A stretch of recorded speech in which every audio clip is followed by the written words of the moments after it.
안녕하세요. 스타리치TV의 김정환입니다. 오랜만에 뵙는 것 같습니다. 작년에 당사의 유튜브를 통해서 가지급금 이야기를 총 3편에 걸쳐서 말씀드렸습니다. 그 이후로 지금까지 많은 대표님들을 만나서 상담을 해왔습니다. 그러면서 느낀 점이 있었는데요. 아직도 가지급금에 대해서 안이한 생각을 가지고 계신 대표님들이 많다라는 것을 알게 되었습니다. 가지급금을 정리해야 된다는 말은 수천 번, 수만 번 대표님들께 드려도 지나치지 않다 하는 이 마음에서 이 영상을 제작하게 되었습니다. 네, 이미 업로드한 3편의 동영상에서 자세히 말씀을 드렸습니다만 가지급금이라는 것은 법인의 고유 목적과 관계없이 법인의 통장에서 인출된 금액을 이야기합니다. 통상적으로 대표님들이 인출한 금액을 이야기하는데요. 이것은 유동자산 계정에 단기 대여금 또는 주임종 단기 대여금으로 계상되어 있습니다. 어떤 업체의 경우에는 가지급금이 있음에도 불구하고 회계장부에 이것을 드러내지 않고 감추어 놓는 경우가 있습니다. 그러나 조사하면 다 나옵니다. 그러니까 그런 행위는 안 하시는 게 좋겠습니다. 가지급금의 발생 원인을 간단히 살펴보도록 하겠습니다. 가지급금의 발생 원인 첫 번째는 아직도 남아있는 리베이트 또는 커미션입니다. 또 하나는 직원이 신용불량인 경우에 직원 앞으로 통장이 없기 때문에 어쩔 수 없이 현금으로 꺼내서 직원한테 지급을 하다 보니 가지급금이 생기고 정당하게 지급한 인건비를 비용 처리하지 못한다는 그런 부분이 있습니다. 세 번째는 문자 그대로 그냥 대표님이 개인적인 필요에 의해서 아무 생각 없이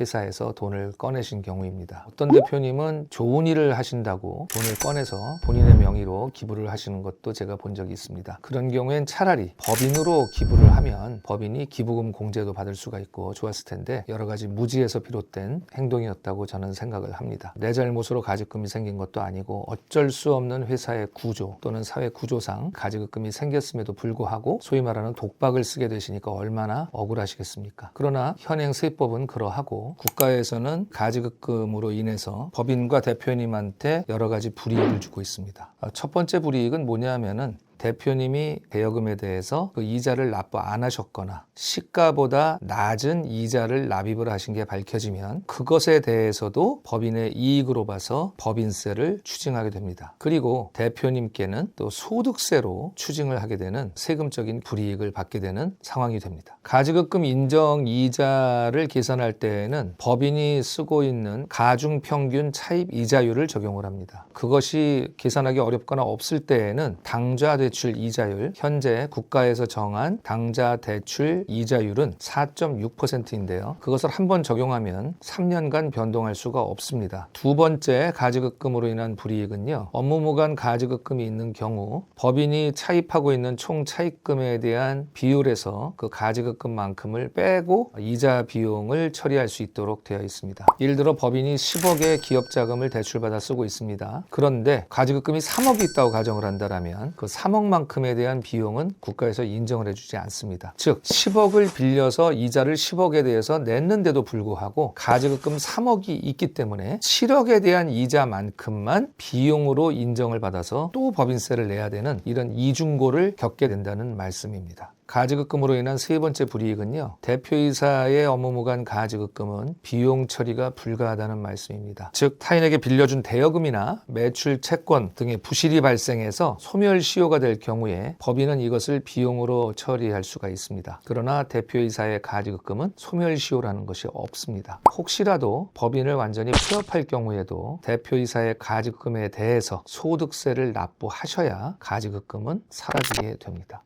마지막으로 가지급금으로 인한 불이익은 가지급금 있으면 신용보증기금이나 기술보증기금이나 중진공 같은 정책금융기관에 거래를 하고자 할 때 은행과 대출 거래를 할 때에도 가지급금이 문제가 되는 경우가 허다합니다. 대표님들 회사 운영하시면서 많이 경험해 보셨죠? 그래서 이 정도로 말씀을 드리면 될 것 같습니다.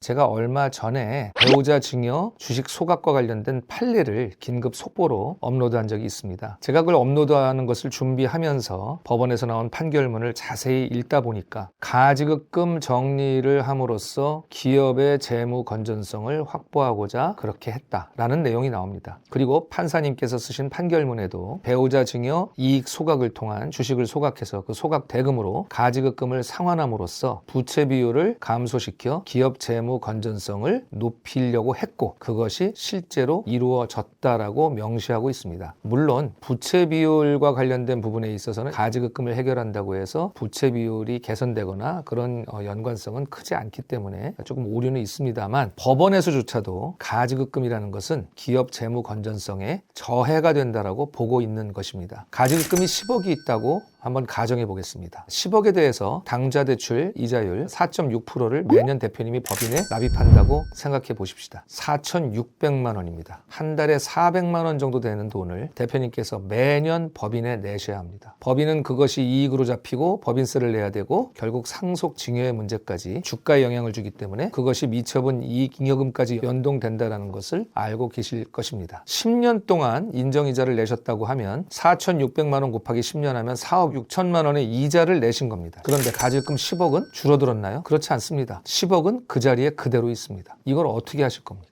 이거 정리하셔야 됩니다. 요 아래 더보기에 내려가시면 상담을 요청하실 수가 있습니다. 저희가 찾아뵙고 대표님과 가지급금을 어떻게 줄여나갈지 정리할지에 대해서 성실하게 상담해드리고 도와드리도록 하겠습니다. 오늘도 유익한 시간이 되셨습니까? 경청해 주셔서 감사합니다. 지금까지 스타리치 TV의 김정환이었습니다.